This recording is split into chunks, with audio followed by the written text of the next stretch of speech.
All right, so I'm going to talk a little bit about the process paper because I think you should start off with this concept of knowing that you're going to write down how this experience went for you, and most importantly, the works cited. This is the number one problem that students have when it's time to submit their project. So I'm going to address this challenge and problem by saying works cited should be continually developed as you're finding resources.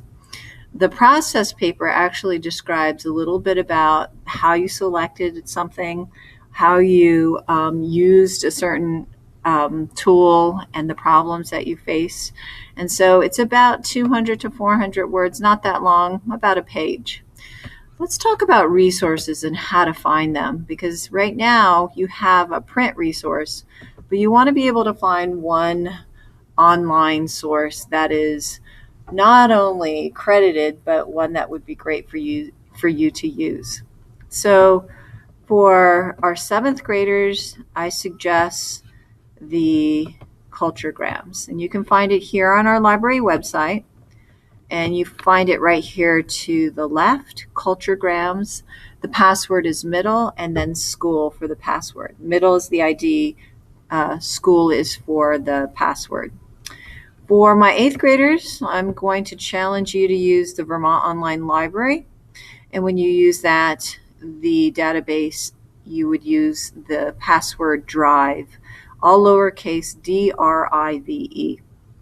So I'm going to assume that I'm talking to eighth graders, and I typed in drive.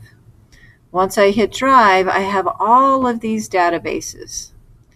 Now let's assume that I chose a particular person. I could use biography and context, but I think I've already used that before, so maybe I'll try a different resource.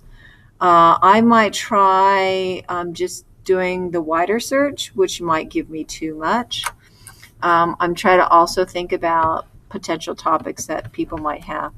So if mine was on drones, I could search all these databases for information about drones. Now, using this database is actually quite extensive. Maybe too much information or too little. As you see to the right, this particular topic has quite a bit of information. I want full text, and I want to keep it pretty current, so I might just say past year. So I can either click on past month and then see what might come. So I might want to take a look at the title of each of these articles and then decide maybe this is something that I really want to look at. Maybe this is the one I click on to get more information on. And you can see the word count. Some of these articles are really short and some are really long. So if I click on this, it may not give me images, it will just give me the text, but I can listen to this text if I choose to hit that button. As I'm skimming and scanning, one thing that you'll notice at the bottom is that they will cite the source for you, which is awesome.